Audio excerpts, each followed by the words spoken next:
10th day of the month. I checked my It was paychecks.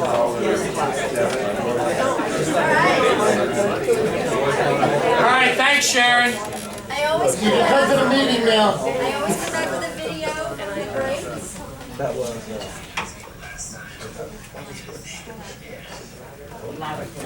Can't hear.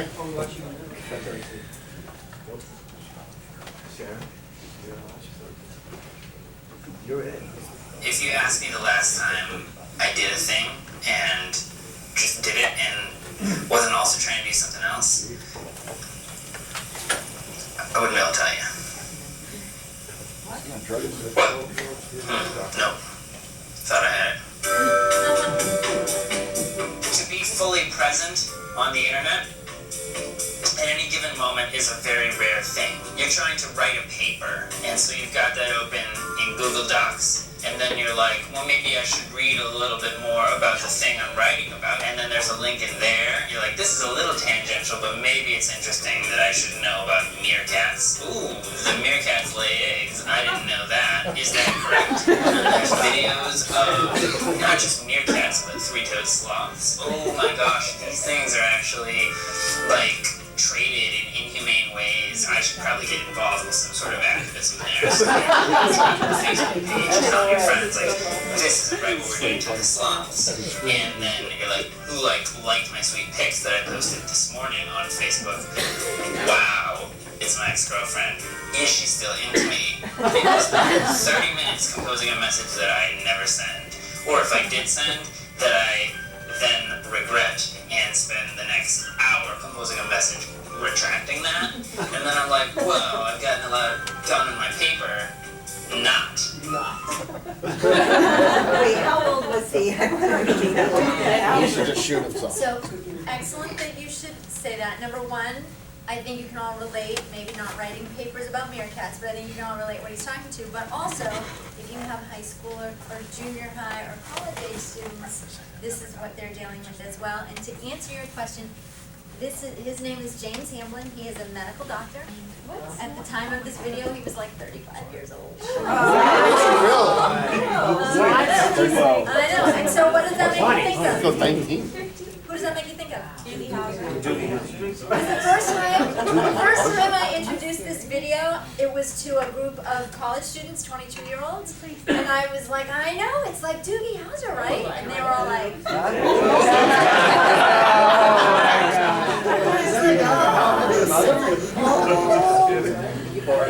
so thanks for being old with me, I appreciate that. Okay, so I think that we have identified some issues to deal with. We obviously can't solve all of the problems today, but the point is to raise your awareness as a group so that now you can perhaps work together to figure out how you're going to solve some of these problems. David, I think this is actually a really good time for you to share that thought that you have. Oh, no. Well, no, I think that when Do you send yourself texts too? No. Because you can't. No.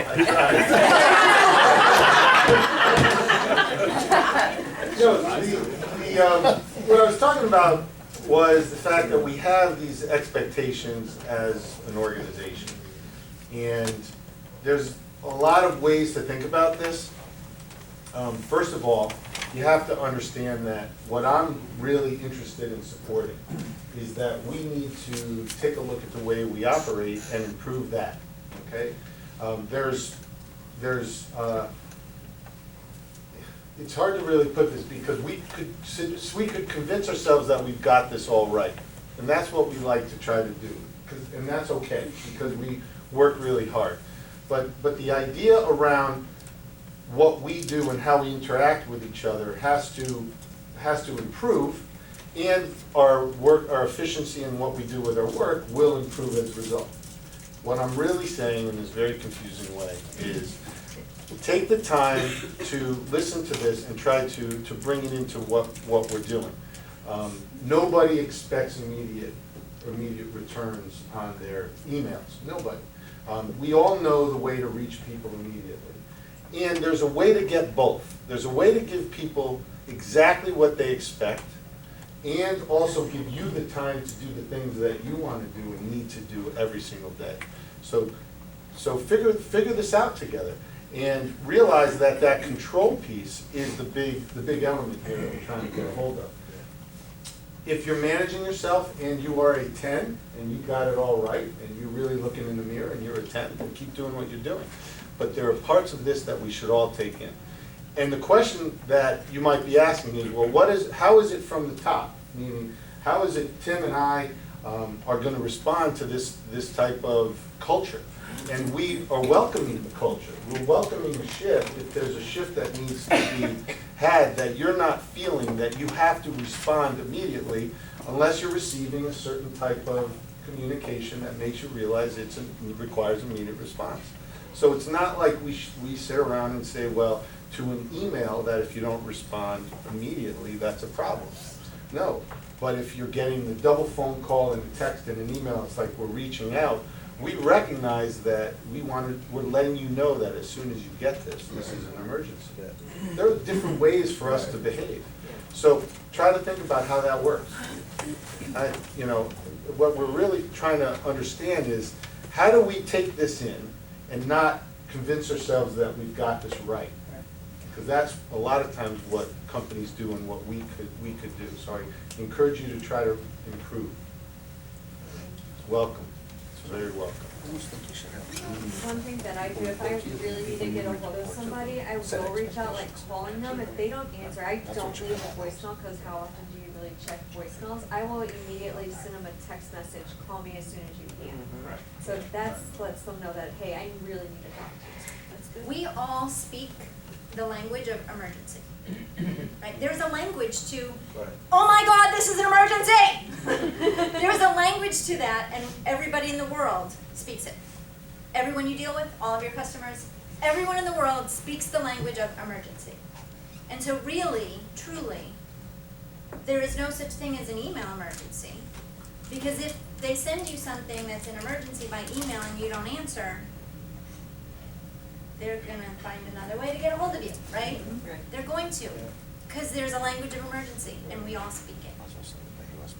So I have a few more points to make on this topic, and then I'm going to have you guys talk about it. But let me just sort of drive the point home a little bit more. The most detrimental behavior that this constant distraction environment leads us to is the behavior of multitasking. Multitasking is when we are trying to do more than one thing at a time. When we are trying to do more than one thing at a time, our brains cannot multitask. Okay? If we're trying to do more than one thing at a time, then we are not able to focus our brain on any one thing. The idea of multitasking is actually not possible in the human brain. The human brain can only hold one conscious thought at a time. Now, what that thought is can change really fast. So fast that it feels like we're thinking about a whole bunch of things at the same time. But in fact, we're not. Only one thought at a time. And so what your brain is actually doing when you have a lot going on is not multitasking. It is called task switching or cognitive switching. Your brain gets out of one thing and into the other, and then out of that thing and into a different thing. The ability to cognitive switch or task switch peaks at age 20, around age 20. So you are as good as you are ever going to be at task switching when you are 20 years old, and then it's all downhill from there. Sorry to tell you.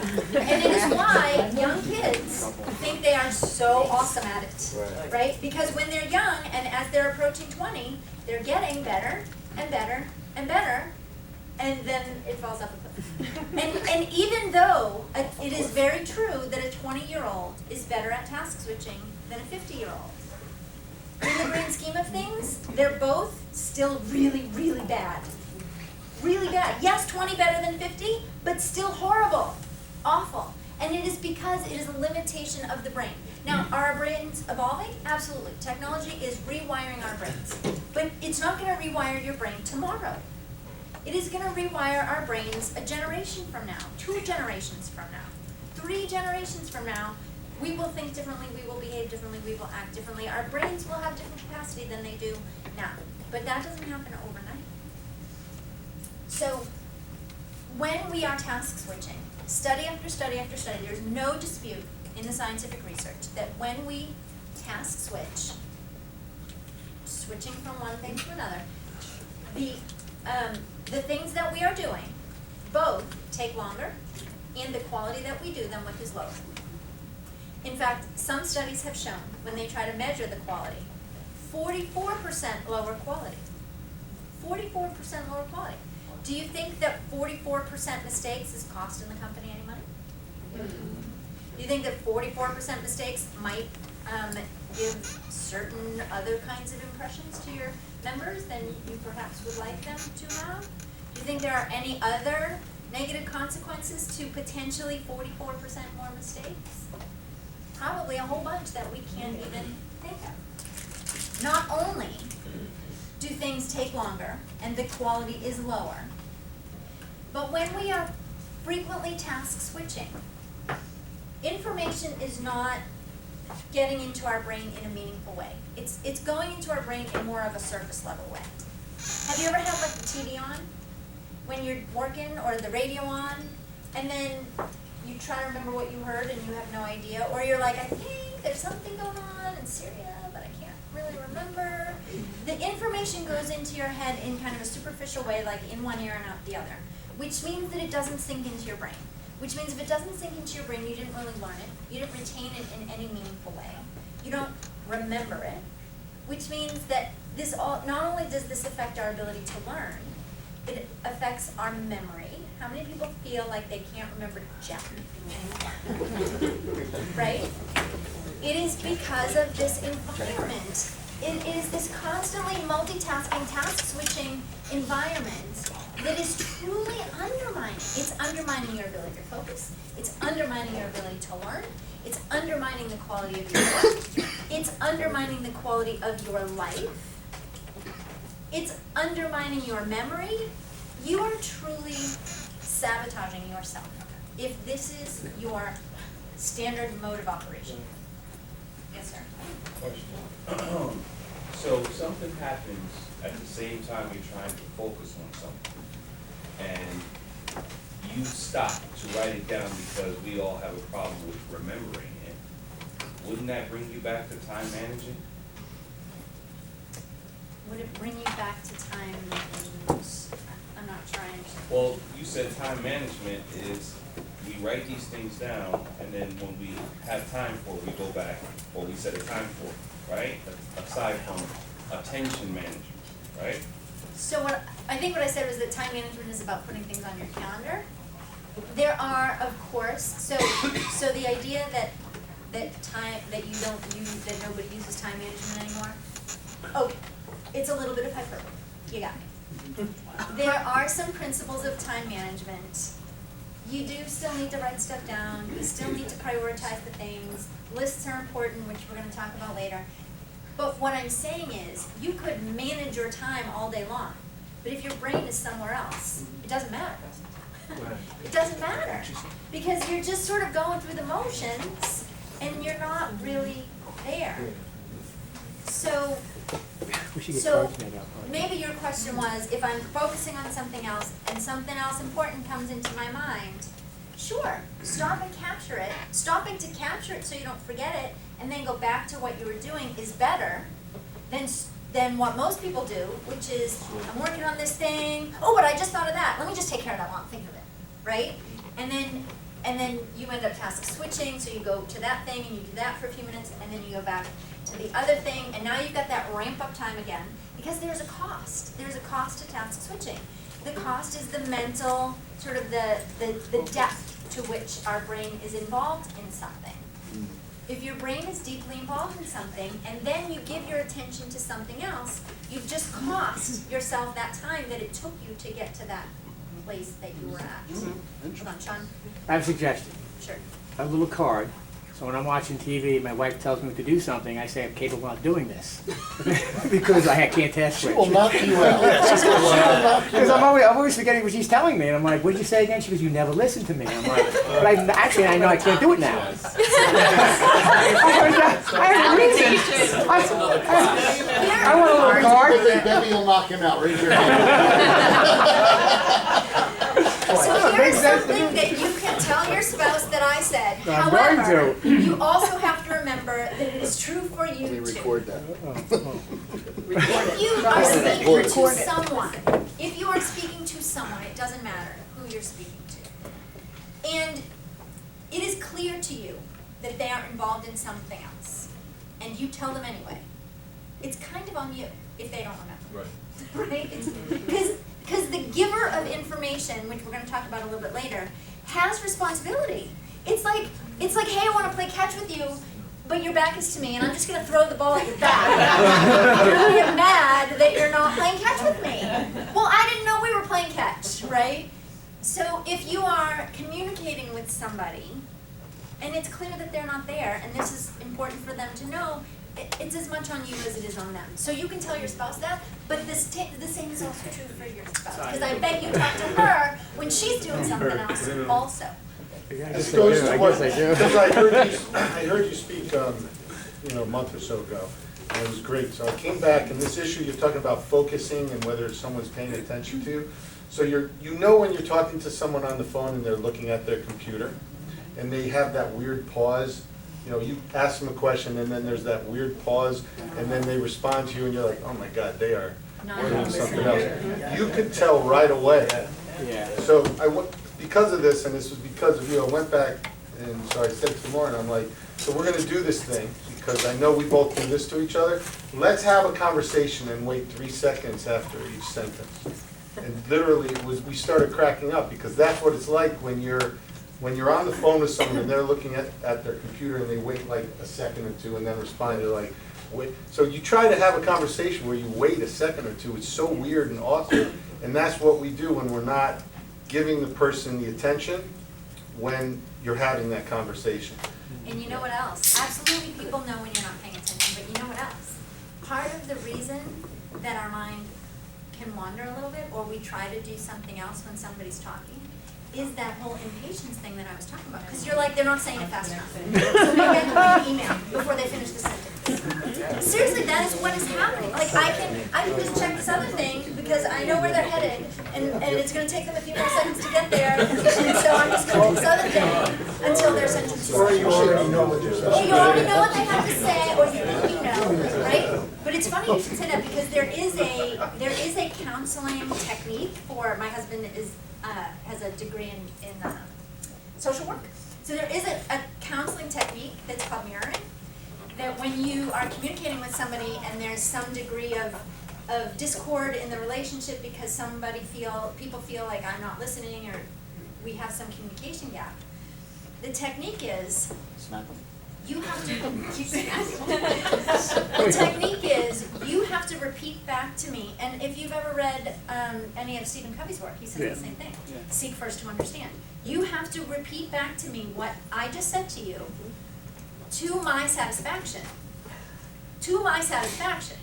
Like, in your words, but so that I say, yes, that is what I meant. And you would be surprised at how hard that is. Back then.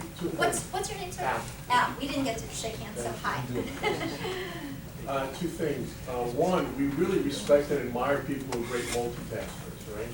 Oh, they're a great multitasker. That's like a position We of say we bucket do. too, right? We say we do.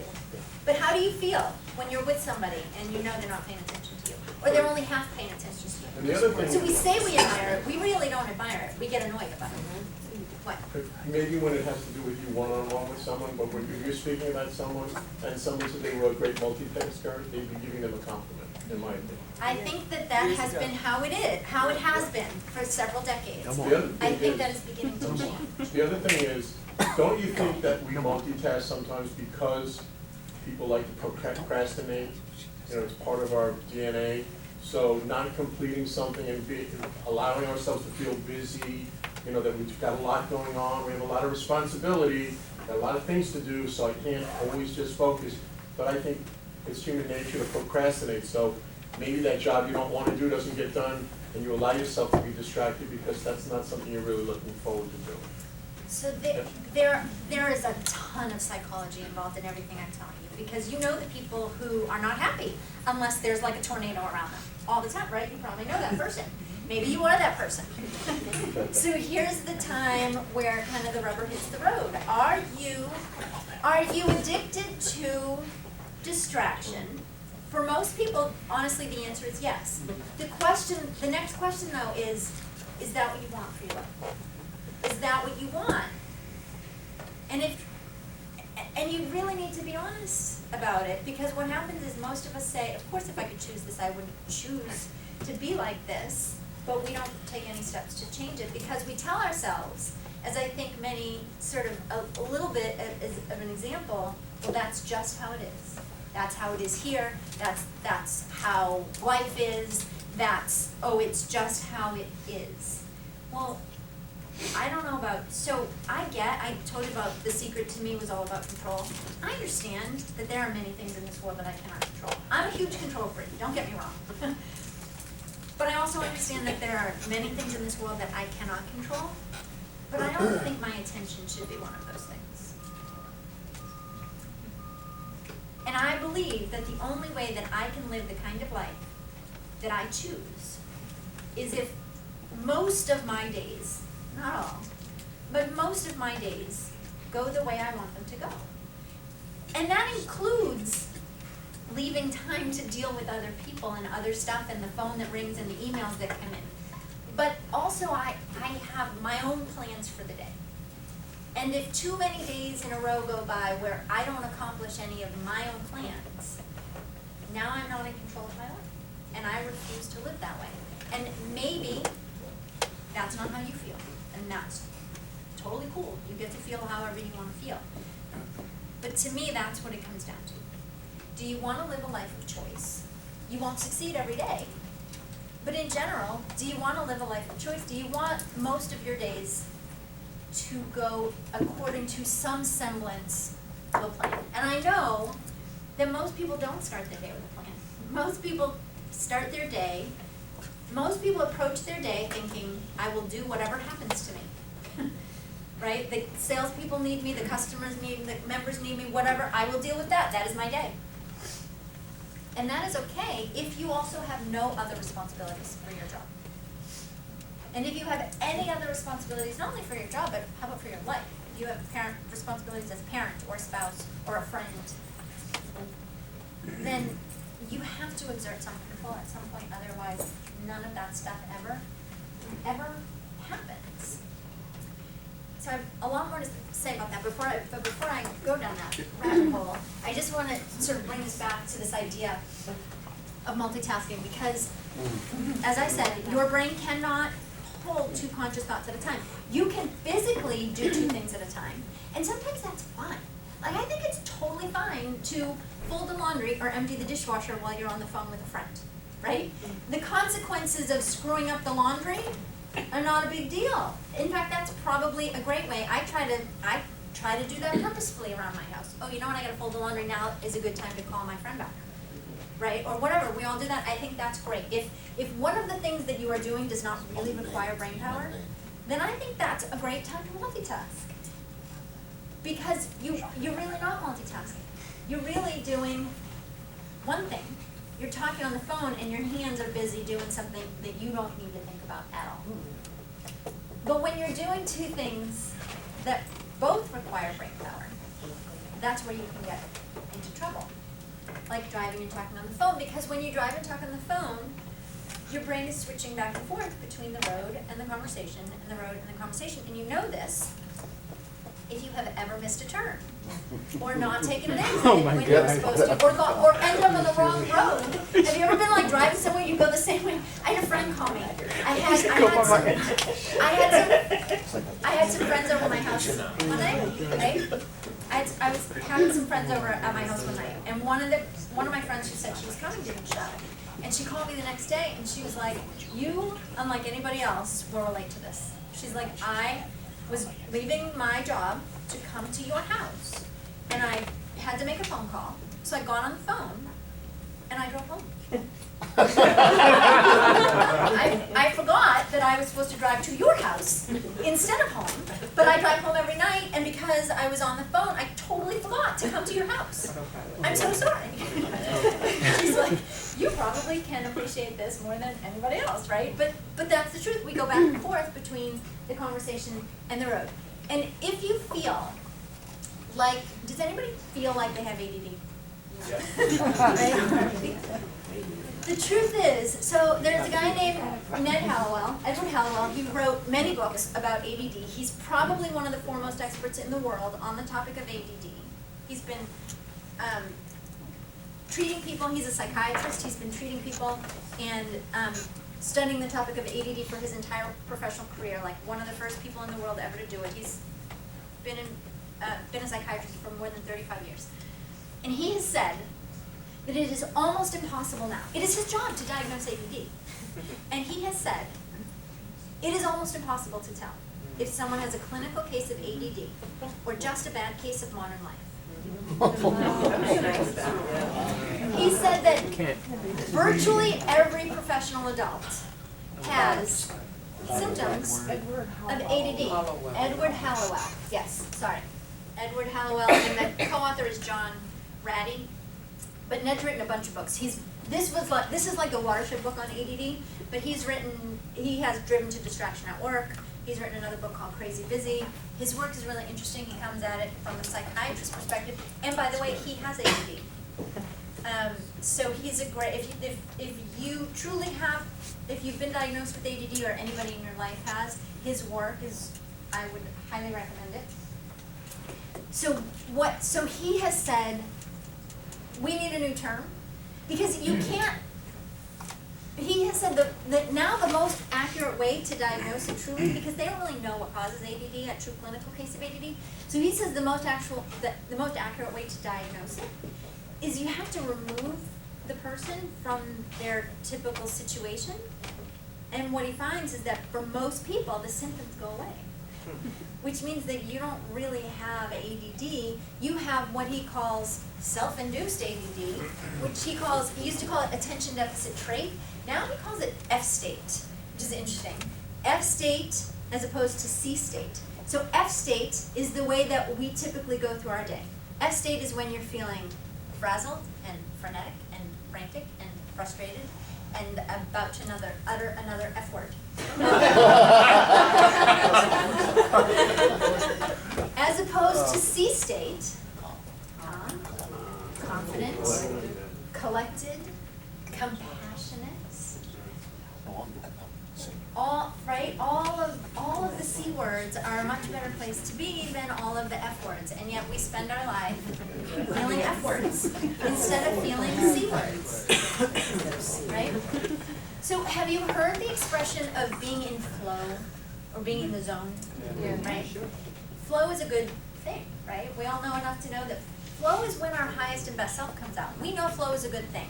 Flow is truly a documented psychological state. It is, I mean, they wire people up and they check their brain waves and they're like, yep, they're in flow. They know that flow is a thing.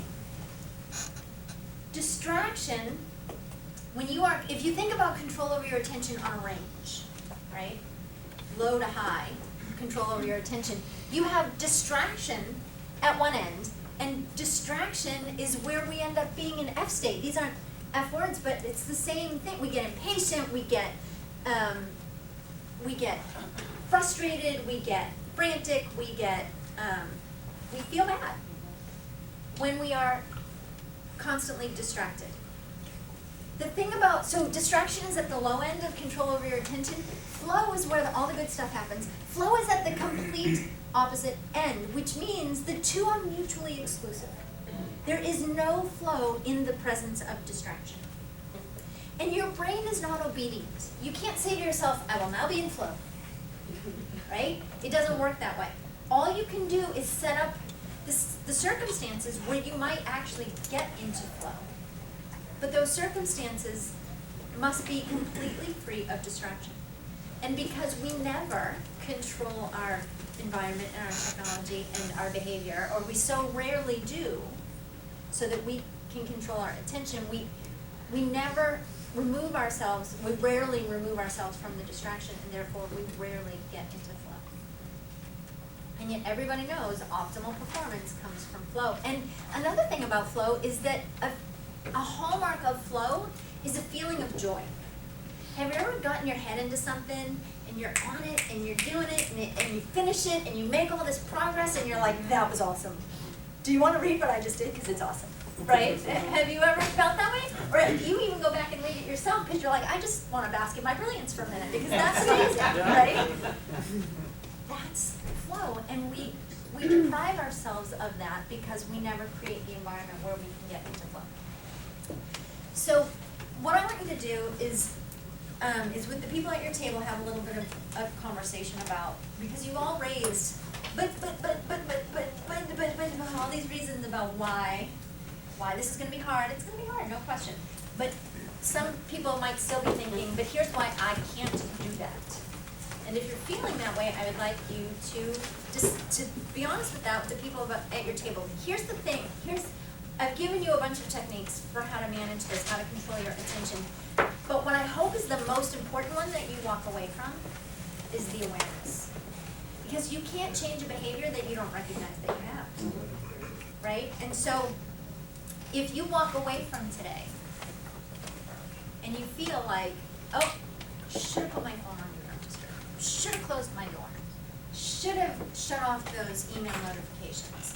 And if that happens a little bit after today, then you will be more than 50% down the road toward changing that behavior, because until you realize it, you can't change it.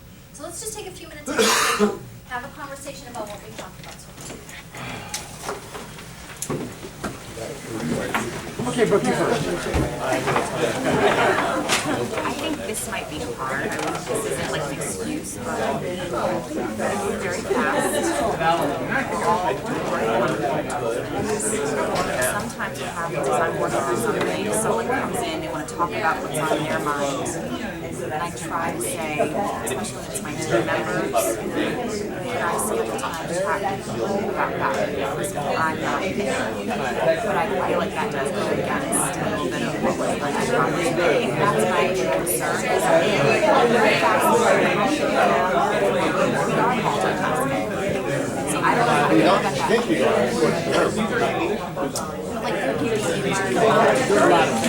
to feel about that. Like, I was thinking about what's on my plate right now. And then I have team members. I don't know how to get over that.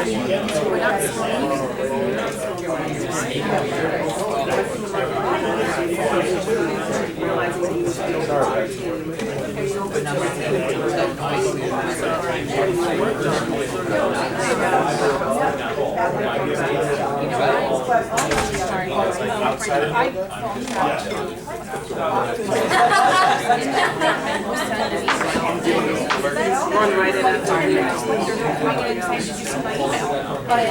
I'm like, no, I haven't gotten it. You know, no, I haven't gotten to it yet. And I'm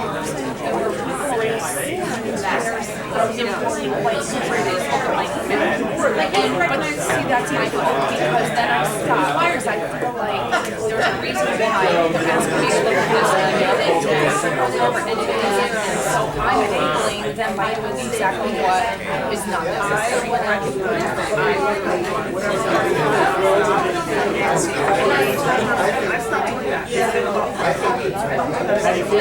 I feel better.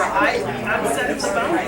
I'm actually actively working on something. I have to stop after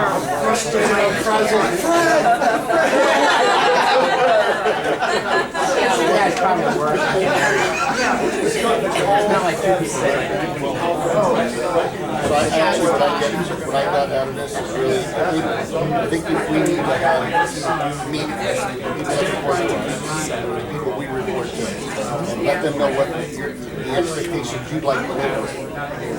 When she's talking, please, Manage the expectations, and maybe you put it in, put it on the door, if you send me an email, it's gonna get responded to by the email. 11 o'clock at 3. Whatever it is. If you have something that's an emergency, I need a text. You know, whatever your criteria is, to move things up the chain, you're clear, you're decisive about it. And that's a good point. We don't set expectations for them, it's just a free-for-all of them doing what they think is the best way of communicating. So doing that in the beginning, might come across harshly. I'll give you a perfect example with Sean. Sean and I have worked since I call him back right away. And then he's like, don't give me a text, don't give me a voicemail. You really set those boundaries. Don't leave me a voicemail. If you need me, if it's something important, send me, call me on my cell phone. And if it's really important, send me a text and I'll call you back right away. And that's what helps me. And it makes it so much easier for you too, and it's not a time where you spend time leaving a voicemail for someone to just explain to you like, please don't do that. But I'll leave one at work. I was returning this call. You can give me a call back. Because I'll forget the time. That's what happens. I like it. I like when people leave one voicemail, like,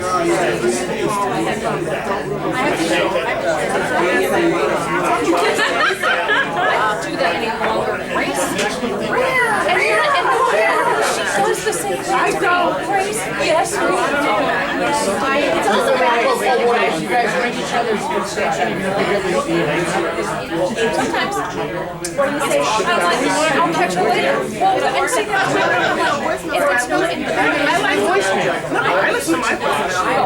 You don't listen to yours, I do. No, he listens to his office voice. If I see a message on it, but I don't like to, so I minimize it from 10 messages to See, 1. and I will tell you, I don't check my phone for people that have called and didn't the voicemail because my theory is, and that's why I go to you, I'm like, I'll catch her later. I'll bump into her and it's not urgent. Yeah, then, well, Yeah, but is that the expectation that you want? Right.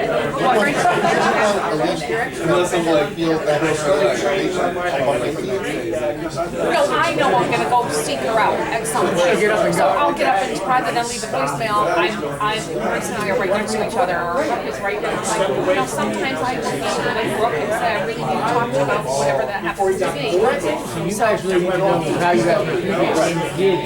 Yeah, I don't check my phone for, if someone doesn't leave a message, I don't say, oh, wait a minute, 5 people tried calling me and didn't leave a message, and I don't call them back. So people do that.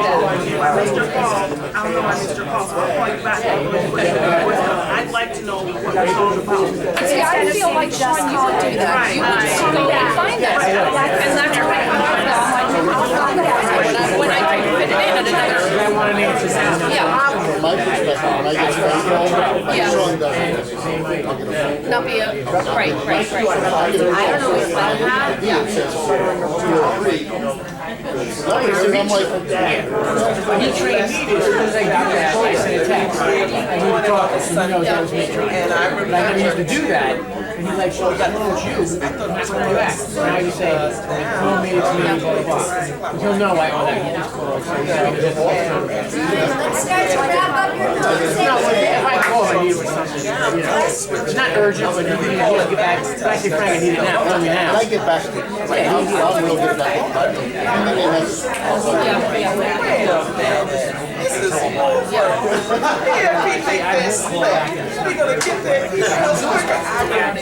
When I'm in the car and I've been from one place to Come on another. back around. Right, you can get down to do that.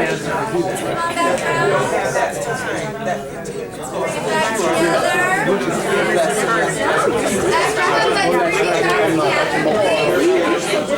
Whistle time, whistle. All right.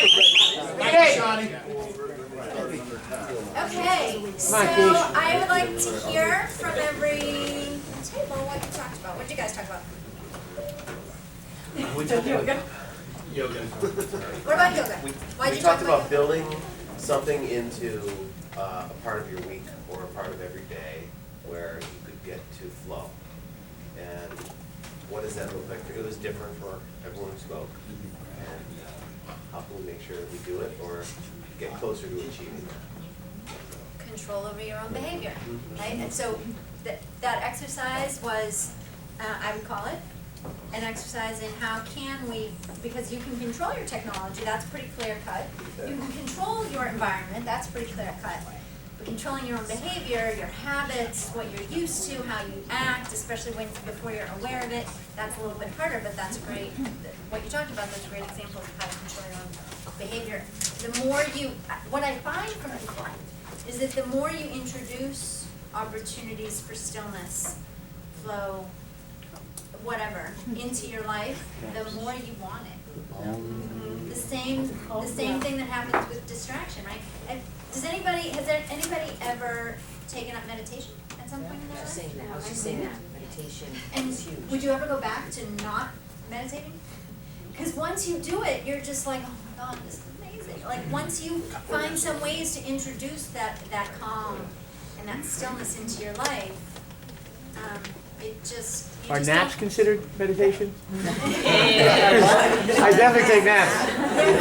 They're not. He does it with his eyes open. Every day. That's why your office door is always closed. But they are actually really, really good for you. They can actually reset your focus for those times when you're feeling really Yeah. like mentally exhausted because I you've have a just recliner been in my office. multitasking for hours. If you can go somewhere, and most people when they hit that lull during their day, they reach for sugar or caffeine or Red Bull or Right. something like that, right?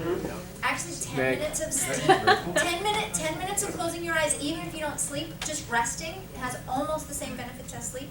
But 10, 15 minutes, actually way better than caffeine or sugar or Red Bull, because all of those things have a balance. Sugar bad. Right? 5 hour. Sugar bad. Yeah, so what did you guys talk about? Sugar's bad. We talked about our Alcoholism. preferences of communicating with one another. Uh-huh. And so if you don't set the expectation on what works best for the two parties that you're communicating with, there's a lot of misunderstanding and waste productive time that you could get to. So it's about communicating, and mostly for those departments where you have, kind of heavy hits with having that conversation or needing to reach out to them. And we all discovered that we all have different preferences on how we want to communicate. And that you need to set expectations above and below, so that everybody knows how you want to communicate and you know how they want to communicate. Yeah, and then you have to be true to those preferences Yes. that you communicate, because people don't believe what you say, they believe what you do. She says she doesn't get right back to emails, but she always does. She says she doesn't check her emails all the time, but she always gets right back to me, right? So your words won't mean anything if your behavior doesn't match. It's funny that you mentioned that, because I actually just said I'm enabling a few people in my area who send me an email and then show up at my door within minutes to say, did you see the email? And I'm like, no, I haven't seen the email yet, and I'm hoping that that's gonna maybe say, well, when you get a chance, could you look at the email? But it doesn't happen, so they stand at your door waiting for you to open up the email. So what does Lisa do? She stops what she's doing, opens the email. So I just enabled this person, which is the worst thing to do. And to Frank's point, I didn't set any expectation for that individual. So you should get up out of your Dustin chair. does it to me all the time.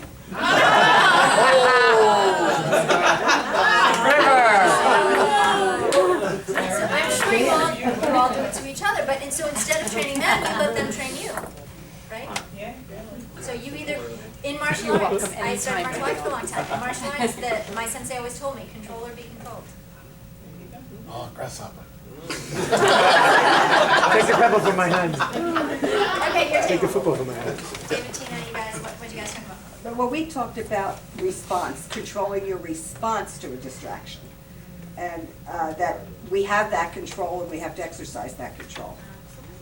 Absolutely. You can't control what other people do, you can only control your response to it. That's right. We also talked about the youth of this day and age, that they're in big trouble. The youth. Yeah. Because they're so distracted that, I'm guessing they could be a lot more effective if they weren't distracted. Yeah. You know, Tina, I've thought about that, like, as the world is changing, we're evolving into different people with different patterns. Won't we be like the starfish left behind eventually if we're like these thoughtful flow people and everyone else? We're the new 70s junkie. Not you, Jim, not you. I think we have yet to see how this is all gonna play out, but I think that while the world is changing, I can't imagine a world, at least not in the near 100-year future, a couple of generations, I can't imagine a world where the ability to focus is not gonna matter. Yeah, but like interaction and communication, like I definitely think they're gonna be teaching classes about interaction and communication because kids do not interact anymore. They sit next to each other texting and they don't even talk to the person, literally. They're right across. texting each other. And it's There bad. are negative consequences. Sure, you see them, I watch them introduce themselves to parents, it's like this. They don't look them in the eye anymore, they're almost like they're so uncomfortable doing it. That's right. They're scared to death, and more people are like that. It's really terrible. Well, and what happens is they get into the workforce. Yeah. And that behavior manifests itself in some way that is completely inappropriate. Right. And they get into trouble, and then what happens? They learn a lesson. Yeah. Right? They It's a learn wake-up lesson, call. and they hopefully they learn and they adapt. So yeah. To Sean's point, you just hit the nail on the head. I have a sales coordinator, she's a millennial, and I was asking her one day why she or millennials do that. They just, they won't respond, they'll put their head down, that sort of thing, and this and that. She said it, and I was surprised to hear it come from her. She said, we're scared. Yeah. She said it's the fear of having to, look someone in the eye. It's the fear. I was surprised. I said, you know what? Well, I just really appreciate the fact that you kind of admitted that, because I just never would have said that. So here's the thing that is happening, which I'll just call your attention to because you might not have recognized it. Teenagers today, I work with a nonprofit organization that works with like middle school girls, and back in the day, I'm pretty sure everybody in this room did not have a smartphone when you were in middle school. I think we're all old enough for that. So when we were in middle school, when you were fighting and the drama and the breaking up with your boyfriend or girlfriend and all that middle school drama, right? Who's talking to who and blah, blah, blah, blah, all that stuff that happens, you had to do that in person, right? You had to do that looking somebody in the eye, and you saw, like, there was no cyberbullying, but there was like, there were consequences, and there was immediate gratification for those consequences. You said something, and somebody had a response, and you recognized, oh, when I do that, that's like maybe you made somebody cry, maybe somebody was happy, maybe you could tell by their facial expression that you hurt their feelings, and you learned. And kids are now breaking up and fighting and having all this drama by text, by Facebook, by instant message, and so they are not seeing until they get out to the workforce where they are forced, and then they say something that seemed like a totally appropriate thing to say by text, but oh my God, I made him cry, or I made her cry, or whatever it was, right? And now they're like, holy cow, these are actual people with actual feelings that I have to face now.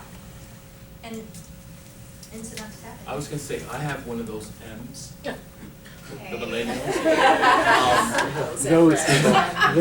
When I go like to the mall. Got one right here. Yeah. When I go to the mall, You were in middle school. if I go to the mall or the supermarket with them and I say hello to just strangers, I just say hello to be nice, he looks at me like, do you know them? No. Why are you saying hello? And it's like, that's the right thing to do. So it's really weird that they don't know that. Here's another thing to think about. I am not a child psychologist. I would never claim to be a child psychologist, but here is a theory that some child psychologists are putting forward now, which is that part of the reason that, yes, kids today are growing up with devices, and so they're growing up used to the distraction, and so they're growing up with the technology, and certainly that's part of it.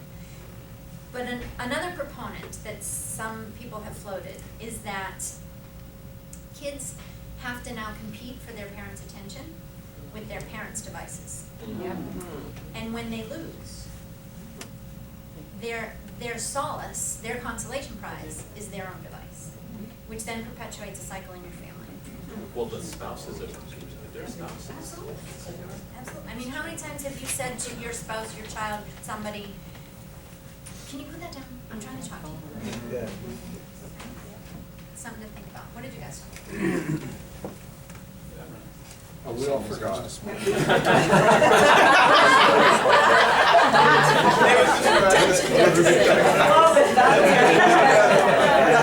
Timmy's got his back to you. Yeah, right. Timmy's got his back to Chad. He's waiting for that Trying to have a conversation. baseball catch with me.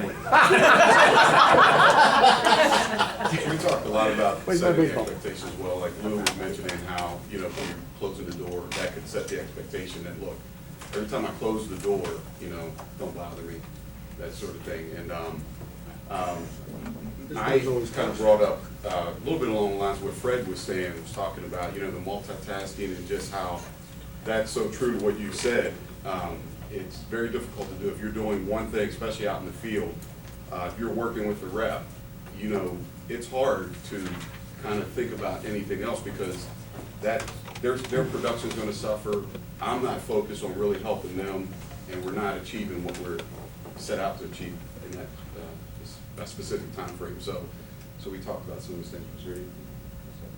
Well, I thought Megan brought up a really good point, which is for the field reps and for in here is to think about, are we asking people to multitask for their job?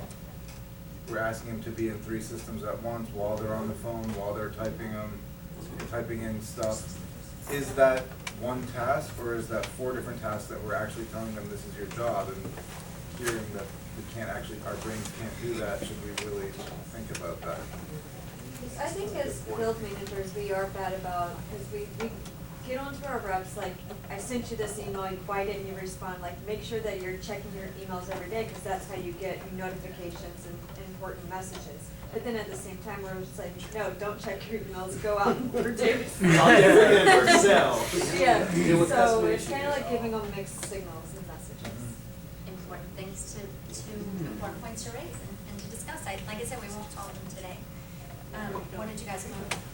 So we talked about my dynamic versus the field dynamic. I'm in a support role in technology where people will call regardless of the reason, you know, set expectations, you know, set hours.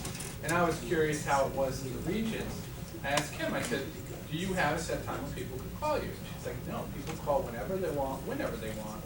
I was trying to relate how we work and maybe see if it could work for them. Different ideas work in different situations, and you have to figure out the right answers for your particular situation. But again, the awareness, just the fact that you think about it and you're talking about it and you're looking for solutions, you're better off today than you were yesterday, I think. In the back. Al, your table. So I think some of the things we were talking about was allowing time for stillness, you know, setting aside time, and how that relates to our addiction to the chaos. Some of the things that we value as a distraction and why they're a distraction, you know, we consider social media and why that is something that distracts us.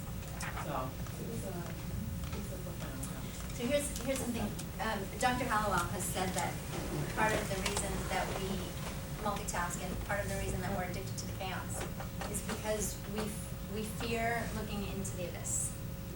And what he meant was the introspection. We don't like to think about ourselves and our behaviors and what happened to us today, and we don't, many people are very uncomfortable being very introspective. But introspection is a key ingredient in emotional intelligence. I don't know if anybody has read any of the books about emotional intelligence or whatever. It is a high correlation to success. People who have a high EQ are typically more successful. And you can't get a high EQ without introspection. And there was a study done where they put, they brought subjects, right, study subjects into a room. The room had no windows, nothing in the room except a table and a chair, and a machine that administered shocks to you. Oh, sweet. Nothing else in the room, no phone, nothing, no windows, nothing.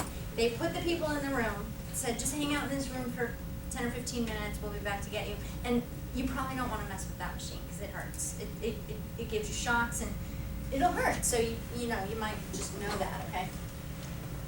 Something like 83% of the people shock themselves. Instead of sitting quietly, like, see what this thing is about. And not just once, but over and over and over again. Because it was hard for them to do. instead of just That's the way. sitting. I was just a fan So- of my favorite board crack and I got it. We talked about several things. One was responding to emails when you're on vacation, and someone at the table talked about the work. They do it because they're afraid of the workload they're gonna find when they get back from vacation. So to avoid that huge workload during vacation, they'll take some time, you know, in the morning and just get rid of whatever they can, just to alleviate what they're gonna walk into when they're done from vacation. Absolutely. So there is an organization called Project Time Off, and they do a bunch of study, and they have found that you've all seen the studies. Americans leave, 60% of their vacation unused, some crazy number like that. They have a campaign called Take a Day. MasterCard's even gotten into it, right? One more day, right? But so why? So they started to look at why don't people take vacation, and one of the biggest reasons is that I have to work so hard to get ready to be gone, and there's going to be so much work waiting for me when I get back that there's just no point. There's just no point to go on vacation. It'll put me so far behind the 8 ball that I don't even want to bother. And so some companies have started to recognize this. So again, you'll all have to figure out the solutions, and maybe this is required, leadership is gonna have to think about some of this, but there are lots of companies who are doing many different things to recognize that this is true. One example is a company which I would consider as a little bit less radical than another option that I'll tell you about. Daimler started this in Germany. Huffington Post, AOL, some other large companies in the US have adopted it as well. They have a policy where they provide an option for their employees to have their messages deleted while they're away.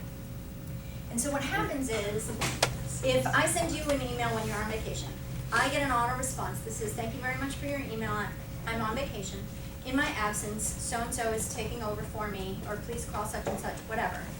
If you really need me, please resend your email after the 12th when I will be back, because this email will be deleted. That's great. I like that. So there is a whole there's a whole different attitude from saying, "I'm gonna go on vacation, I'm not gonna check it, and I don't care, I'm not gonna do it, I'm gonna enjoy my vacation if it kills me, right? I'm not gonna check my email." A whole different situation than saying, "I'm leaving, and there's nothing gonna be waiting for me when I get back. It's handled, I'm on it." One of my Vistage member clients told me that he came up in IBM before he started his company, and he said that in the 70s and 80s, that was the culture in IBM, is that if anybody who had any kind of managerial responsibility went on vacation, they chose a person to fully take over. And so there really it was disincentive. If the manager called in when they were on vacation, it telegraphed the message that I don't really have all that much faith in you, in your ability to take over while I'm gone. And because the manager didn't check in, it really gave that person who was left in charge an opportunity to really grow and stretch. And at IBM in the 70s and 80s, they home grew all of their executives. Everybody was mentored from, up. They worked their way up. And he said that this policy was a huge factor in that. If you're gone and you're the one in charge and you have to answer for your decisions, it's a whole different thing than, "I'm the only one who has his phone number, so I'll call him, nobody else can, I'll have him make the decision, and then I'll relay it to everybody else." That's not leadership. That's not leading someone else in charge. So there are a couple of examples. Another company that I would consider this radical only because it's the only company I can find that's doing anything like this. I also think it's awesome, and they think it's awesome too, which is why they keep doing it. So this company is called Full Contact. And Full Contact's policy is not only does everybody get their paid vacation, 2 weeks a year, whatever it is, but they have something called paid vacation, which means that they understand, they believe so deeply in the value of being away and refreshing and re-energizing and motivating and getting a new perspective and doing different things and enjoying your time off. They believe so deeply in this that they actually pay everybody a flat fee every year that they must use on vacation. And if, yes. And here's the thing, if you check in with the office while you're on vacation, you have to give the money record that. You'll know this, in Austin, a lot of the companies, the newer companies, don't believe in time off or PTO at all. You just take whatever you need. So they, Or as much as you need. So they have something called the no vacation policy, But I will tell you that in my experience, what I've seen from that is that no vacation policy actually becomes no vacation. Yeah, they don't take it. They don't take it. Nobody takes it because what they say is that you take whatever you need. Now, I mean, as long as everything is handled and there's nothing outstanding and everything is done, and as long as you're all 100% caught up, then you take as much time as you need. Yeah. Well, I have friends that take every other Friday off. Yeah, so Because of there, that it policy. works in some places, but it's a horrible train wreck in others. As with most policies, it's what you expect. So I set a break every hour. We're about at that point. Do we feel like a break? Or are we okay? Break. Breaks are good. Breaks are good. Let's take 5 minutes because we're going to be eating lunch in like 40 minutes or 50 minutes. So 5 minute break.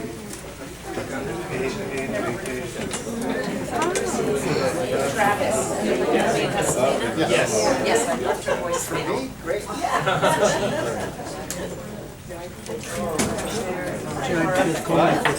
So just to eliminate all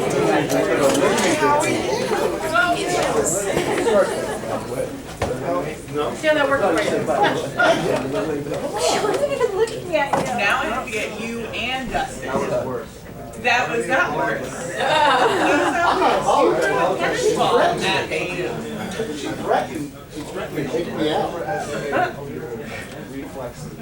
I didn't realize she had. Now you're just making me sense. I didn't realize she was that slow. We're both gonna get it. Just wait. Wow.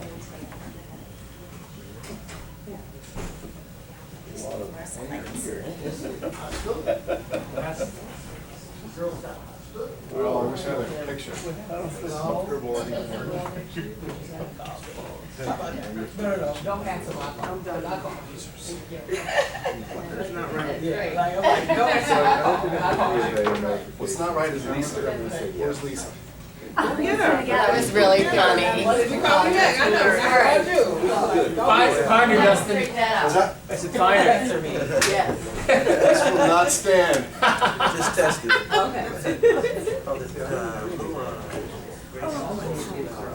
My back is smarting. You know what? The worst, like,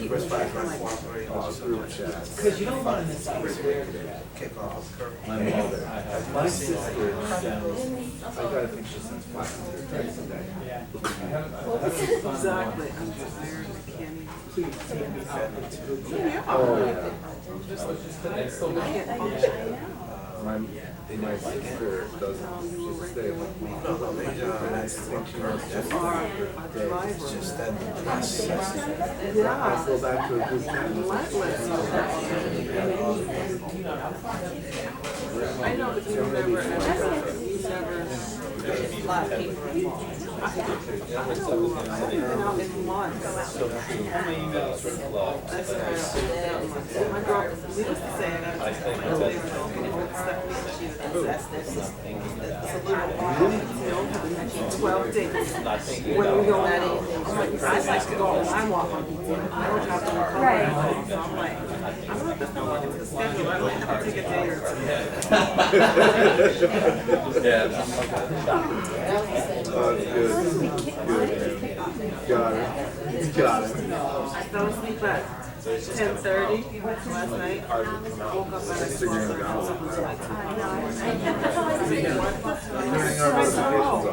He said when I saw I had the appetite. Well, we have voice imagery. Yeah, we have voice imagery. One that is very similar that I'm wearing tomorrow. It's a wrap dress. I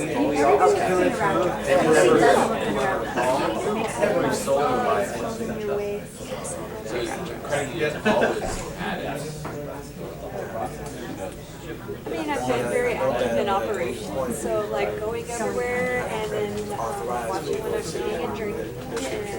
And then I have a dog now, so we've been walking in. Me? Yeah. I can barely take care of myself and my dog. That's all I'm still then, 20 year. You ain't gonna take care of your kid. He's grown. No, she made me. I know, but you can have a dog. I'm not home all that. Like, we're not.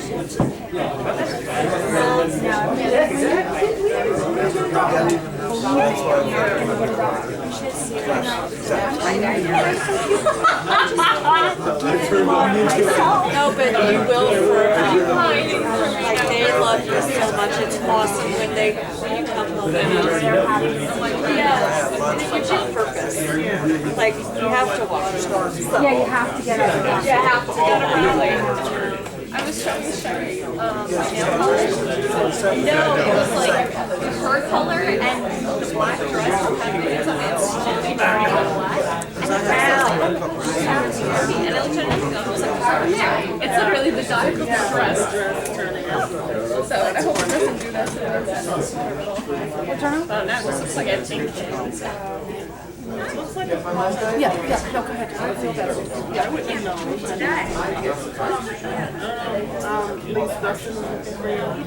Yeah, I'm so cold. Sounds advice. Oh, I can't wait for lunch. That quiche was great, but I didn't want What did you say, Grace? I was looking for the rest of the Oh, I don't know. There's enough left, or if there's any left. Hello.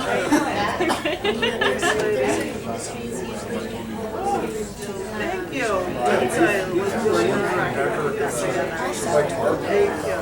I did them all the time. Look at us at the animation.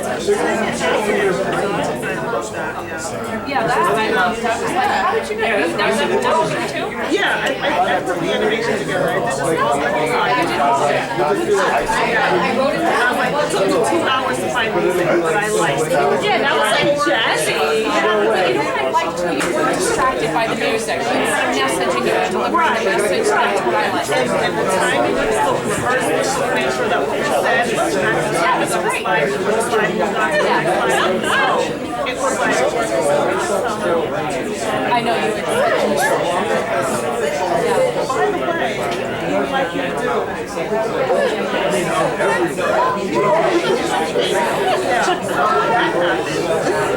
But, you know, I'm pleased with how it came out. Yeah. That's not really. You want to be like a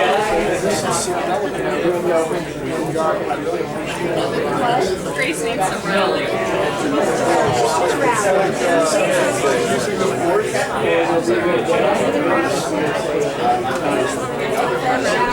That's what it is.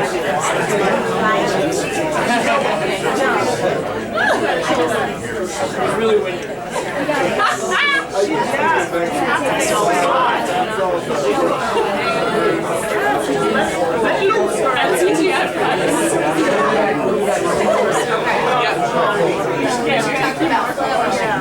I'll go out.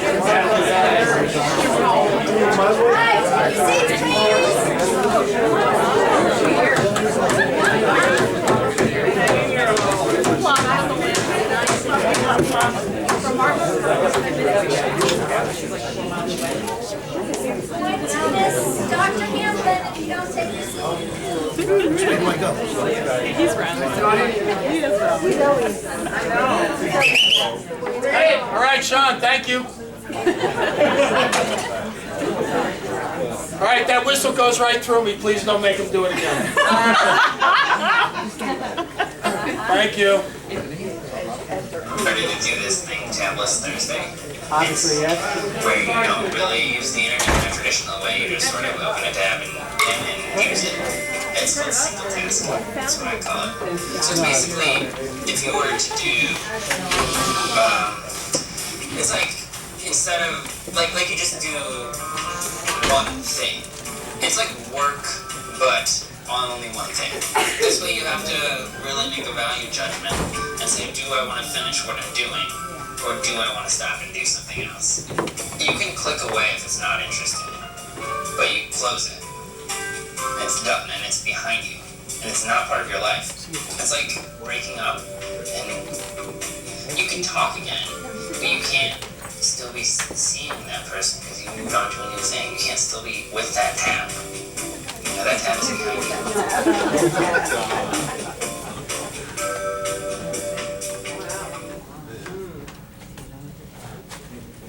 So, we talked about being in control and being in control of your own attention. But really, being in control of your life. So, my program my program is to teach you a system. The system that I'm teaching you, I call it the Empowered Productivity System, right? So, the Empowered Productivity System, I chose those words very specifically because it's all about putting you back in the driver's seat of your life and your work. Empowered means someone made stronger and more confident, especially in controlling their life and claiming their rights. That's what the dictionary says empowered means. Productive is achieving or producing a significant amount or result, right? So empowered productivity is making someone stronger and more confident in controlling their life and achieving their significant results. That sound good? To me, it really all comes down to control. And when I talk about being productive, I want you to keep that definition in mind. Achieving your significant results. And you get to determine what significant means. Because today, who knows what is significant to you today? Maybe the most important thing is to call your aunt who's in the hospital. And if you just manage to squeeze that in today, that's going to be a good day, right? But a year from now, maybe, significance will be different. So the time horizon changes the definition of significance. But the point is that day by day, minute by minute, you get to determine significance. And it's not, when I talk about being productive and the empowered productivity system, I don't want you to think about this as a tool to check more things off your list. I want you to think of it as your ability to be the kind of person that you want to be and to lead the kind of life that you want to lead. Because if you think about it, you all have roles in your life, right? You are not only employee, right, or employer, or manager, or leader, or business leader, maybe, or you're not only those things. You're probably also spouse, or partner, parent, child, aunt, uncle, niece, nephew, grandparent, sibling, friend, neighbor, volunteer, community member, global citizen, right? And for all those roles that you play, you have dozens or hundreds or maybe thousands of things that you are responsible for in order to be the kind of professional, the kind of spouse, the kind of parent, the kind of friend, the kind of neighbor, the kind of community member, the kind of whatever. You have all of these responsibilities to manage in order to maintain the standards that I'm sure you've set for yourselves. I work with busy professionals. But the reason that I love to work with busy professionals is usually because, like all of you in this room, they are motivated and they are driven to bring their gifts to the world in many ways, right? To be people who have gifts to offer with Boys and Girls Clubs or Scouts or, all the things that you talked about, what you care about, right? Work is important too, and everybody wants to excel in their careers. But all of these roles that we play come with responsibilities. And when we don't call our aunt because she was in the hospital, beat ourselves up a little bit, right? Then we're not being the kind of person that we want to be. And so if you are empowered over your productivity, if you are stronger and more confident in your ability to achieve your significant results, then you are the kind of person you want to be. And you lead a life of choice. You lead the kind of life that you choose for yourself. When you are empowered, instead of coming to work every day and going through your day in F state, right? When you are in control of all those details, you come to work feeling like this every day.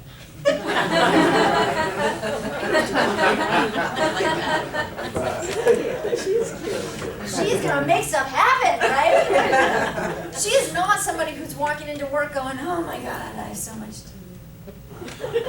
Right? So, if you are empowered over your productivity, the most important thing that would be true is that you would know, you would spend as little time as possible being reactive. And you would spend as much time as possible being proactive. Because the truth is, you can only be productive, you can only achieve your significant results when you can be proactive. And you can only be proactive when you're not being reactive, because you can't usually do both at once. There is a difference, and I think we've addressed it a little bit this morning. There's a difference between being responsive and being constantly reactive. Right? To David's point, you can both make people feel valued and important and apply your best selves in a way that makes you feel in control and makes you feel good about your work. You can do both of those things at this point. You just need to find the path. And so, what I'm hoping to give you today is many of the steps down that path. Some of them you're going to have to figure out on your own, but you will have everything you need at the end of today. So there are 3 questions that I think help help you to determine whether or not you're on this path. I call them self-assessment questions. You can use them to sort of reset a busy day. You can use them to look back on a busy time, or a week, a month. The first question to ask yourself, am I in control? And when you have those days where you go, holy cow, it's 4 o'clock, where has the day gone? There's a red flag. Probably spent more time on other people's priorities, which I understand for some of you that is a big part of your job. But chances are, for those of you for whom responding to other people is a big part of your job, I'm thinking you probably also have your own stuff that you have to do. And maybe it's something that somebody asked you about a week ago, but now it's yours, and you gotta do it. And you gotta figure out some time to do it, in addition to all the new stuff that comes up. And the truth is, we're all responsive to lots of people in our jobs and in our lives. Even if you're not in a direct customer support role, you still have responsibility to your coworkers and to other people in your life. So am I in control can help you to determine if you've spent more time on other people's priorities. And again, there are some days when that has to happen. But if every day continues to go by like that, that's where the problem is. And it could be a problem with your professional life because you haven't gotten your own stuff done. Or it could be a problem with your personal life because your family hasn't seen you in a week. Or it could be a problem with your health because you've been not sleeping well and you've been waking up in the middle of the night to check your messages, and so you only get a few, fitful sleep every night, and so now you're run down and you've got a cold or strep throat or pneumonia or something, right? There's always a price to pay, and that's, somebody was telling me on the break that people feel like they're being so productive. Ooh, that's not good. There goes the chicken from So that was your trap. People feel like they're being so productive because they're on their phones and, oh my gosh, I have a moment where I can, knock out that text message or deal with that email. But the thing you have to ask yourself is, at what cost? cost might be your health, your state of mind, your presence in your moment, your presence with the other people, the gift, right? They say presence is a gift, right? When you are being present with other people, you have a different experience with them than when you are not being present with other people. And I'll even say, there were times where when you guys were broken up into your group discussion, a bunch of people at the table were talking, and one person at the table was in there, right? Obviously not engaged in the conversation, and you could tell everybody else at the table was kind of ignored, like, because you're giving the signal, like, I'm not participating, I'm doing this, and everybody else gets that message, and what does that mean? And have you ever had the experience where you had something weighing on you, on your heart, weighing on your mind, that you wanted to talk to somebody about, and you were waiting for the right moment, and you just never found it? You think you got closer to that person, or more distant from that person? Right? I mean, what is it doing to your relationships if you can't control your attention? So, am I in control, first thing? Second question, am I making the best decisions? Because sometimes we do have that moment where we stop and ask ourselves, what should I do now? Or what's the next thing I should do? Or I've got a window, what should I get done? And we still make a bad decision. Because to Al's point, we procrastinate, or we try to multitask, or we gravitate to something that feels productive when in reality is just busy work, right? Have you ever had that moment where you're like, oh, I have 30 minutes before I have to go into the next meeting? What should I do? And the sheer number of potential answers to that question is so completely overwhelming that you usually just think, I don't know, I better just check my email. Because there's not enough time to do anything else. Or because you know there's more work waiting for you in email. And it's just faster and easier to get the new work than it is to figure out what the old work was. And that's how most of us manage our day, right? Is email, deal with this, deal with that, deal whatever comes in, I gotta deal with it. That's my job, that's how my day goes. But you probably have other stuff too. And so, and then when you think about it, email does in itself becomes a procrastination tool. Because there is this feeling, there's this deceptive feeling that every time you read an email, you kind of give yourself a little check. Did that. One last email. Check. Oh look, I had 30 minutes and I got 10 emails out of my inbox. Right? It feels like it's productive, and in reality, maybe it's just activity. And it's not productivity. And that feeling of, oh my gosh, I need to, I have 30 minutes, what should I do? I don't know. I better just check my email. That feeling, if you've ever had that feeling. Or the feeling, have you ever thought to yourself, okay, oh my gosh, I have so much to do. I better make a list. You ever had that feeling? Like there's so much swirling around, let me just make a list. Or have you ever started to work and you thought to yourself, all right, I gotta get some work done. Look at this desk, what a mess. I better just clean up this desk before I can get anything done, right? And all of those feelings are what I call the lion syndrome. And the reason that I call them the lion syndrome is because have you ever seen a lion tamer at the movies or at the circus or on TV or anywhere, lion tamer?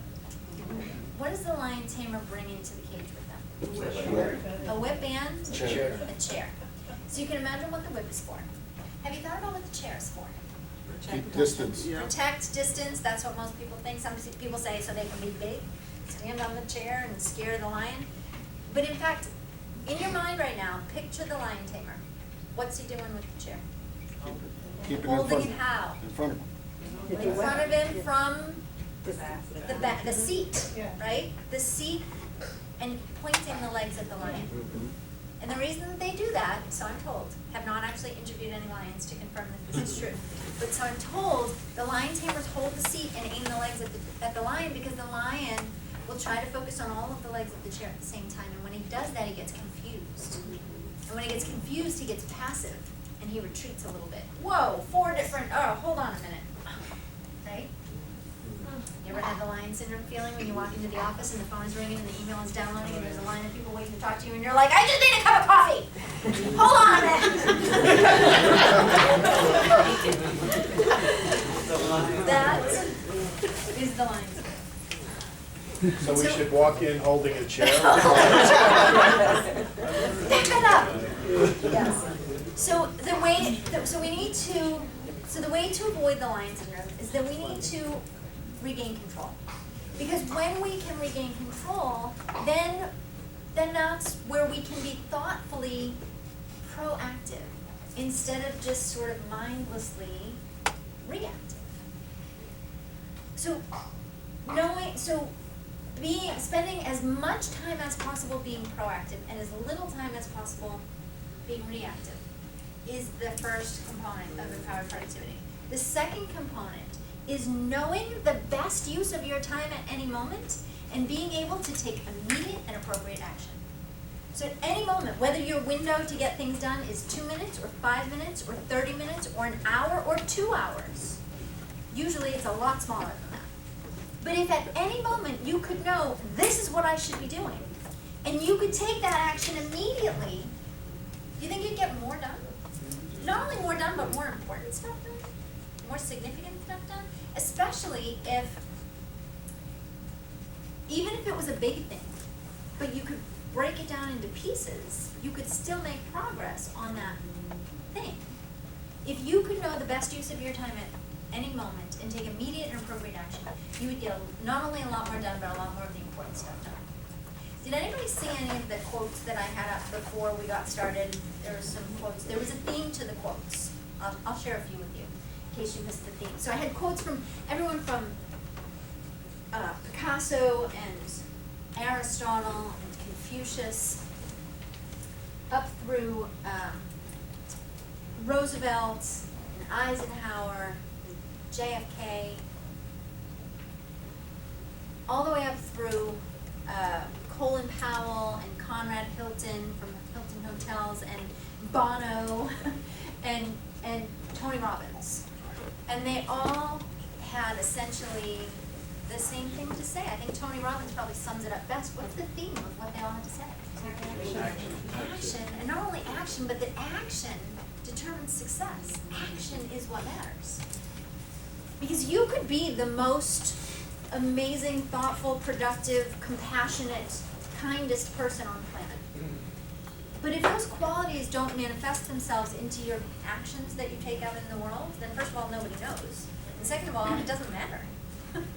If you are just a genius in your own head, who cares? So I have to modify what I said earlier, that you have to control your attention so that you can successfully manage and direct your action so that you can be in control of your life. So that your life can go where you want it to go so that you can live a life of choice. So if action is the key to success, if you believe, as I do, all of those people, that action is the key to success, then the question that I want to discuss for a minute is how do you manage your action? And if you think about your action in terms of your all of those responsibilities that you have in all of those roles that you play, to be a volunteer, to be a spouse, to be a parent, to be a professional, to be a global citizen, right, to care about the people in Syria who got gassed, right, all of these things that we think about and all of these roles that we play in our lives, we have all of these actions, all of these responsibilities, all of these tasks that we have to do. So really, your action, for the most part, is like what would be on your to-do list, kind of, if you keep a to-do list, but that's the question, right? How do you manage your action? Who's got a list on paper? Many people, okay? How about the rest? Where do you keep your stuff? All your stuff, personal, professional, all the stuff you need to do, where do you keep it? In my head. In your head? Absolutely. In your phone? Where on your phone? Where in your phone? On a notepad? So paper list or electronic list, put a list. Where else?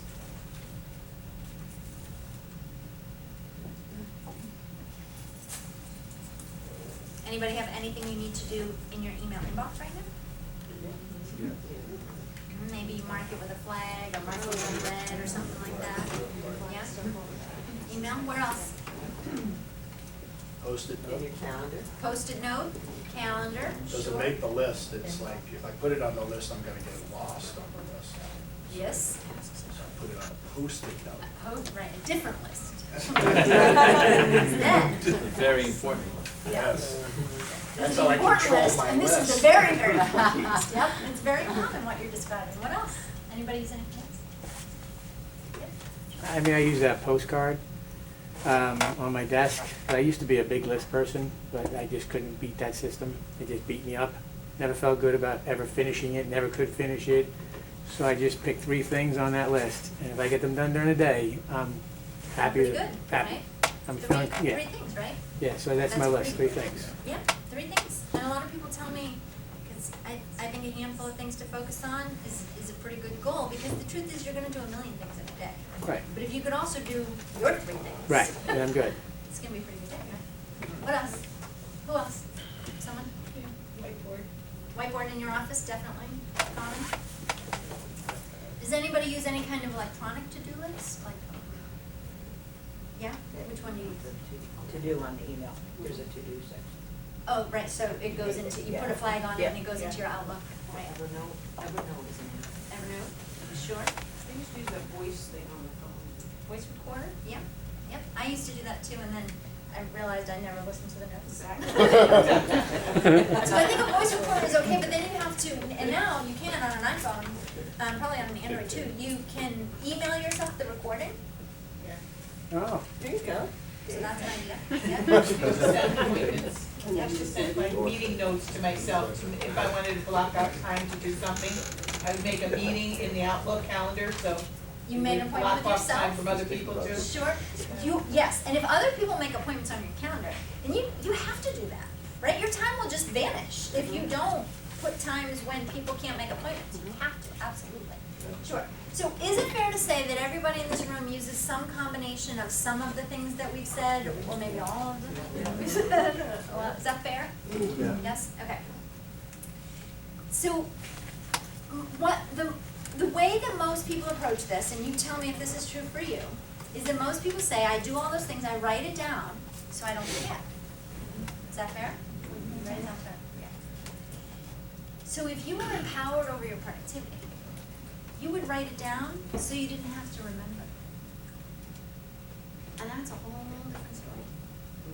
Because most people make lists and then spend a lot of time reading their lists and rereading their lists and organizing their lists and reordering their lists, and then that's why if you keep lists on paper, maybe you've got arrows, like stars. Maybe the paper got too short, so you started writing up the margin. Maybe then you pulled out the big guns, right? The colored highlighters. It's yellow, definitely. Or I'm gonna put a sticky note with a short list on top of the big list. That's definitely right. So most people spend a lot of time trying to. They write things down so that they don't forget.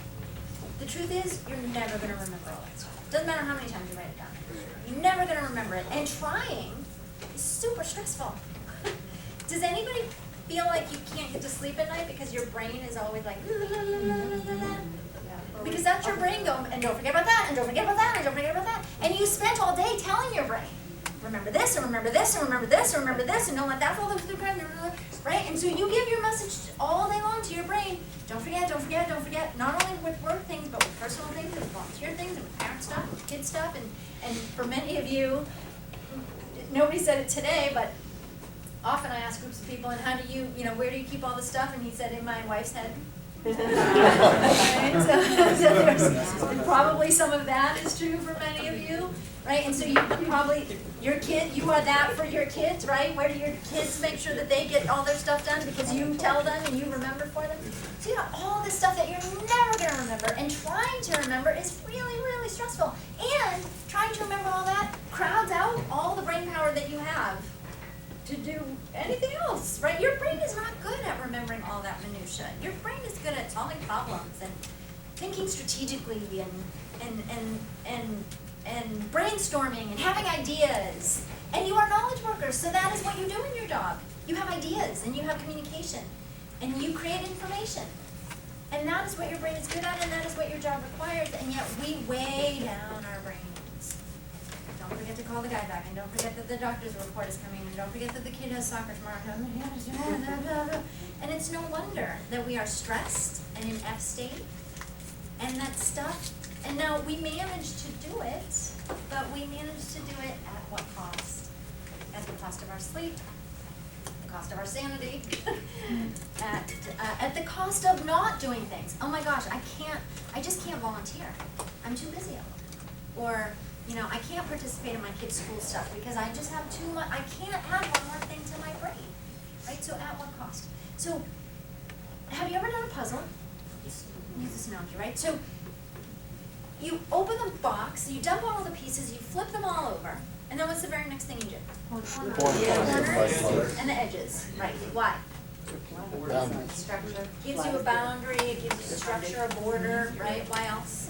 They're easy to find and recognize. Easy to find, they give you a clue, right? Let's start here. Oh, look, an edge. Goes on the edge, right? Now, if I were to come over to your house to do a puzzle, and we dumped out all the pieces on the dining room table, and then I said, okay, hold on, before we start this puzzle, and I scooped up a whole bunch of pieces, and I brought them into the kitchen, and I left them there. And then I scooped up a whole bunch of pieces, and I brought them into the bedroom, and I left them there. And a whole bunch more pieces, and brought them into the bathroom, and left them there. And I said, okay, now let's do the puzzle on the dining room table. You'd probably kick me out of the house, right? That is a stupid way to do a puzzle, right? Why? All the pieces aren't there. Scattered. It's scattered. Well, You can't complete it. Well, the way you used to go about it's changed. You're gonna look for all the end pieces and they're not gonna be there. right, it doesn't make sense. So how do you start now? Where do I start, right, exactly? And even if we did, we'd have to like run back and forth, like I think we need an edge piece that has some blue on it. Go into the bedroom and see if there's an edge piece with some blue on it, right? You're running back and forth, that's super inefficient, right? And even if I threw the box away, would you even know how big the puzzle was? You could maybe have a sense, I don't know, maybe 750 pieces, I don't know, right? Puzzle analogy is the same. It's the same principle when you think about all of those actions that you need to take to keep your life running smoothly, to be the kind of person you want to be. You've got it in your head, in your lists, in your email, in your calendar, on your sticky notes.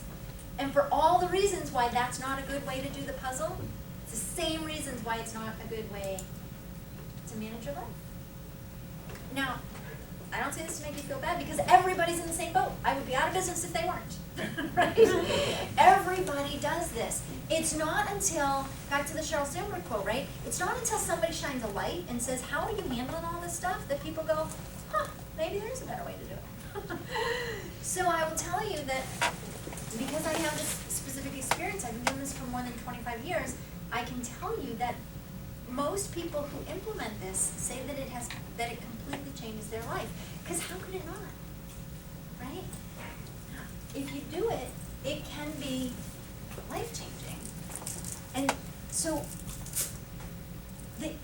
as approaching the way that you manage all of these details as a system, in a way that is thought out and considered and methodical, because if you think about it, the way that most people came about how they manage all of their stuff happens over time, out of necessity, without intention.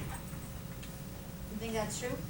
The way you deal with all your stuff, you just, as your life gets more complicated, you just throw another app into the mix or whatever, and you add a whiteboard in your office, and you just keep trying stuff, and you manage to do it. And again, I work with successful, driven, motivated people who are busy, but my goal is just to help you make that life that you're managing, help you bring those gifts to the world in a way that is a little easier and a little less stressful. So the reason that the first component of empowered productivity is attention management. The second component is action management. But here's how they're related. Because we've spent all morning talking about distractions, right? There are actually two kinds of distractions. There are external distractions, which is pretty much what we've been talking about, external distractions. But there are also internal distractions. How many times does your brain go, hey, you gotta do that thing. Hey, don't forget. Oh, hey, don't forget hey, you gotta do that thing, right? How many times do you have a completely unrelated thought? during your day? Probably all the time, because your brain is not obedient. You can't, I mean, if I said to you now, your brain's not obedient. If I say to you now, do not think about an elephant. Oh. How many of you have Dumbo on the brain, right? Yeah. Right? The first thing that comes to mind is an elephant, because your brain is not obedient. If you could reach into your brain and pluck out the exact thing that you needed at exactly the moment that you needed it, then your brain would be a perfect place to manage all these details. But it doesn't work that way. In fact, usually it works exactly the opposite way, right? The moment that you need it is exactly the moment that you can't think of it to save your life, right? So, action management is next. The first thing that we need to do is we need to silence those internal distractions. And the way that we silence those internal distractions is to have a reliable way to manage all of these details. A way that makes us confident that it's there, that it will get done, that it will present itself to me when I need it, and otherwise I can just let it go. So instead of writing things down so that you don't forget, you write things down so you don't have to remember. And the reason that this doesn't work with various paper lists the way most people do it is because unless you remember to look at the right place on the right list at the right time, that thing still won't get done. And so that's why we spend a lot of time reading our lists and rereading our lists and reorganizing our lists and making a new list and all that kind of stuff. So was that a question? Can you go back a second? Did you say there were 3 self-assessment Yes, questions? and I haven't gotten to the third one Okay, yet. just want to make sure I didn't miss Good it. catch, yep, I you was didn't miss it. drifting away. So, because your brain is not obedient, right? So we need to silence the... Wow, that was hurtful. We need to silence the internal distractions. We need to regain control so that we can spend more time being proactive so that we can be productive.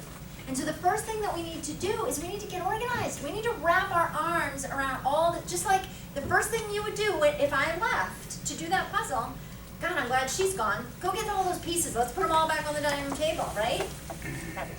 Your actions are the same. So there are 5 ways to organize the detail. There are 5 ways to organize pretty much anything. You use them all at different points.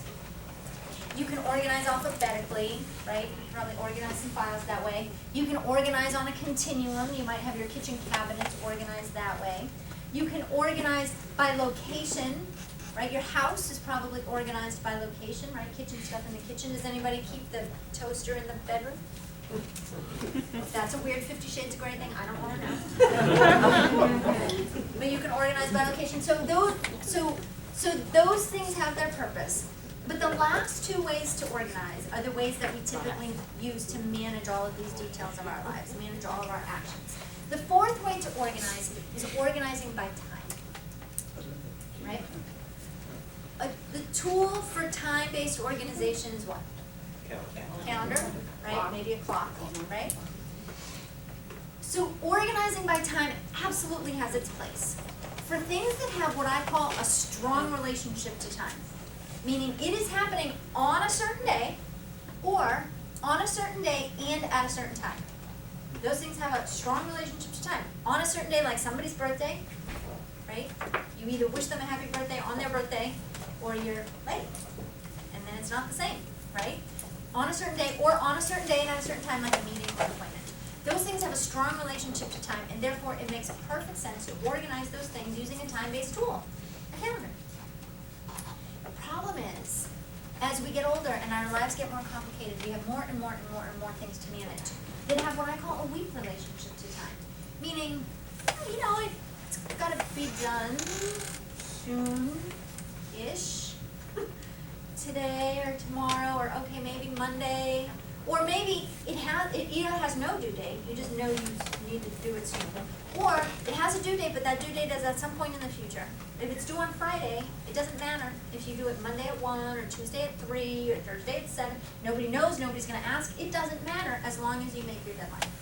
Those things have a much weaker relationship to time. And so if you're organizing things that have a weak relationship to time by time, then you are contorting to a tool instead of having a tool that works for you, right? And that's when you end up spending more time rearranging your calendar. The benefit of categorical organization is that your brain works categorically.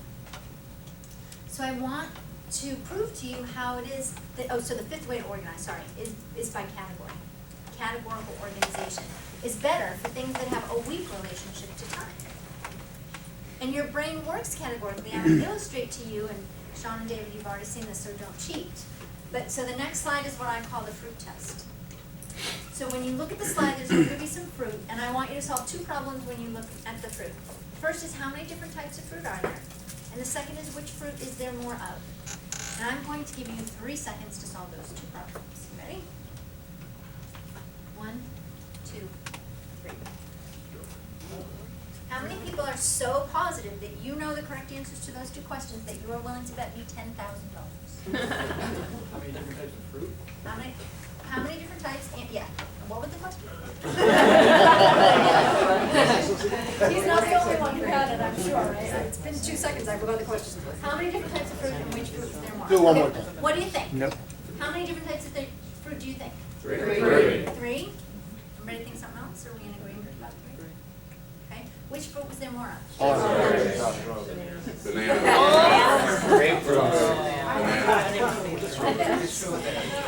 Okay. I'm going to show you the same amount of fruit in the same concentration and give you the same amount of time to solve the same two problems. You ready? 1, 2, 3. Just to be clear, the bet is off the table. But now who's positive?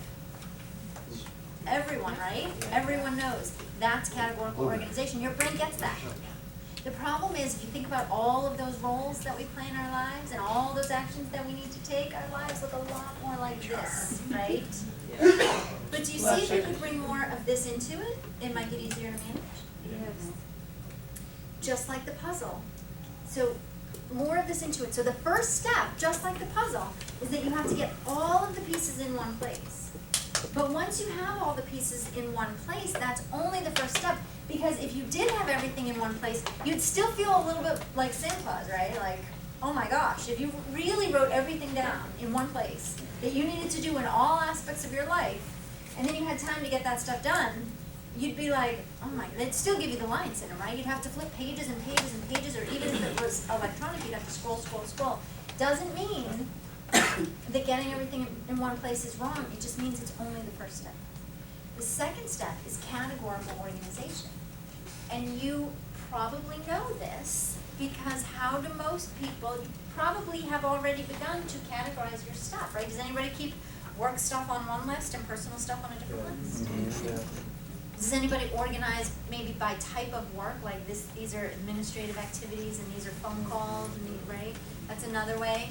Or how about by project or by member, like this is this member and this is this member. So the problem with those things, this is your brain going, we need some categorical organization. The problem is that most people, the categories that most people come up with, like the ones that we just mentioned, are just not the most useful. Because sometimes you do work stuff at home and home stuff at work, right? So keeping those separate, it's okay, but it's not great. If you organize by type of work or by project, well, let's say you have 4 different types of work or 6 different types of work. You've got sales activities and you've got administrative and you've got marketing and you've got 10 minutes to get things done. Well, now you've got 6 lists that you've got to look at. Or if you organize by project, same thing. I've got 10 minutes to get something done. I've got 12 active projects. I got to check 12 lists before I can even pick something to do. And now that 10 minutes is up. So in my almost 25 years doing this, I've had an opportunity to assemble the best categories, the most useful categories I found it works across every industry, every job role. It doesn't matter who you are or what you do. The 7 categories I'm going to give you will help. They will be relevant to you regardless. And I will give you those after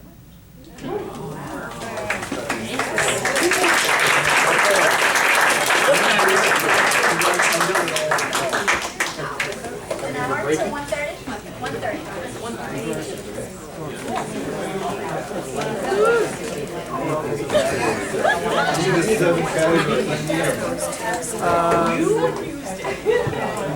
She's an athlete, sure.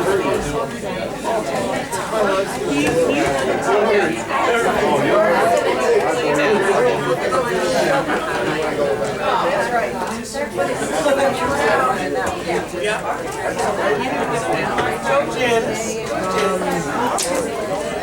Yeah, I gotta make one phone call. Doctor and, Okay, so, like 1 o'clock? yeah, Okay. we'll call. I'll come down at 1 o'clock. That's good. That's good. So what should I do?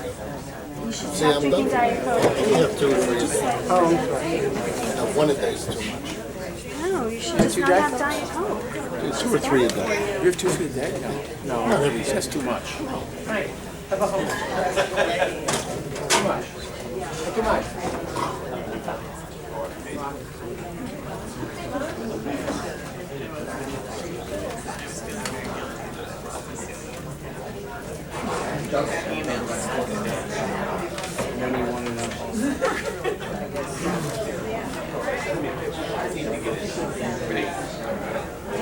Hi.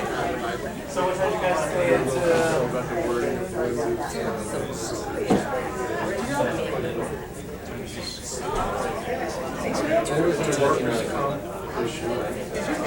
Yeah, I was Sean McGinley. I was talking to John yesterday. He said he was going to call this morning.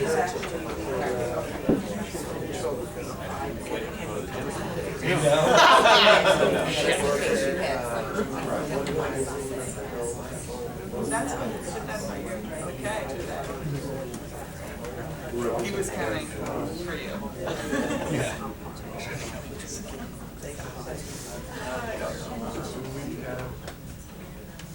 Do we have exposure to organizations? Do we have workers' comp as management? See, we reach out to legitimate claims, so does that mean that we have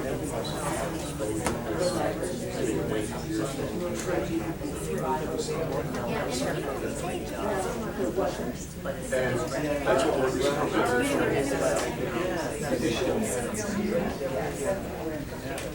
well, what they do is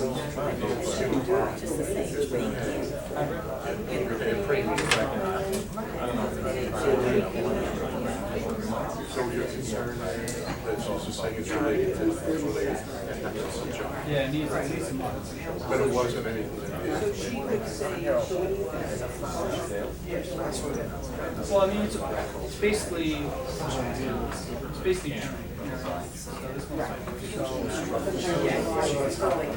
yeah.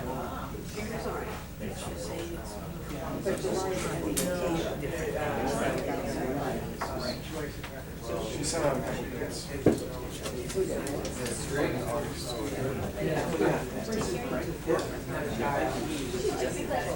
knew this was coming, this was all played out. Delay, no information. We never even got any verification.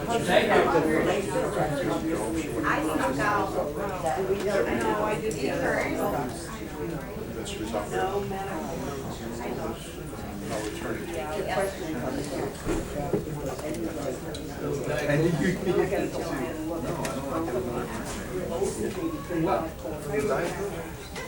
That's right. I'm sure there's so much to do. We're similarly missing stuff.